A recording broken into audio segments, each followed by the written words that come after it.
മഹാനായ Ibn Abbas റളിയല്ലാഹു അൻഹു പറയുകയാണ്, ഹസ്ബുനല്ലാഹു വ നിഅ്മൽ വകീൽ ഖാലഹാ ഇബ്രാഹീം അലൈഹിസ്സലാം ഹീന ഉൽഖിയ ഫിന്നാർ. ഖലീലുല്ലാഹി ഇബ്രാഹീം നബി അലൈഹി സ്വലാത്തു വസ്സലാമിനെ തീകുണ്ടാരത്തിലിട്ട സമയത്ത് അവിടുന്ന് പറയുകയാണ്, ഹസ്ബുനല്ലാഹു വ നിഅ്മൽ വകീൽ.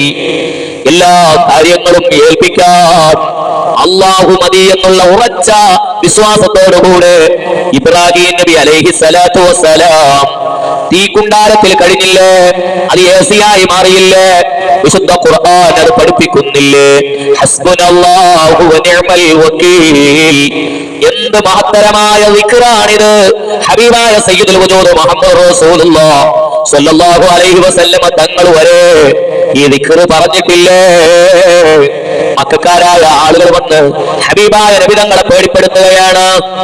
താനൊന്ന് കരുതിയിരുന്നോ, ഒരുപാട് ആളുകൾ തനിക്കെതിരെ വരാനുണ്ട്, ശത്രുക്കൾ ധാരാളം തനിക്കെതിരെ ഇതാ തന്നെ പീഡിപ്പിക്കാൻ ദ്രോഹിക്കാൻ വരികയാണെന്ന് പറഞ്ഞപ്പോ ആ സമയത്തും ഹബീബായ സയ്യിദുൽ വജൂദ് മുഹമ്മദ് റസൂലുള്ളാഹി സ്വല്ലല്ലാഹു അലൈഹി വസല്ലം തങ്ങളും അവരുടെ സ്വഹാബാക്കൾ അടക്കം ഹസ്ബുനല്ലാഹു വ നിഅ്മൽ വകീൽ എന്ന മഹത്തായ ദിക്ർ പറഞ്ഞതായി ഹദീസിൽ കാണാൻ കഴിയും. പ്രിയപ്പെട്ട മുഅ്മിനീങ്ങളെ, നമുക്കും ധാരാളം പ്രയാസങ്ങൾ വരുന്ന സമയത്ത് ഈ ദിക്ർ പതിവാക്കിയാൽ എല്ലാ പ്രയാസങ്ങളും അകലുകയാണ്. സ്വഹാബത്ത് നമുക്ക് മാതൃകയാണ്, ഹബീബായ നബി തങ്ങൾ നമുക്ക് മാതൃകയാണ്. പൂർവികരായ മഹത്തുക്കളൊക്കെ നമ്മുടെ ജീവിതത്തിന്റെ ആത്മീയമായ പുരോഗതിക്ക് നിദാനമാണ്.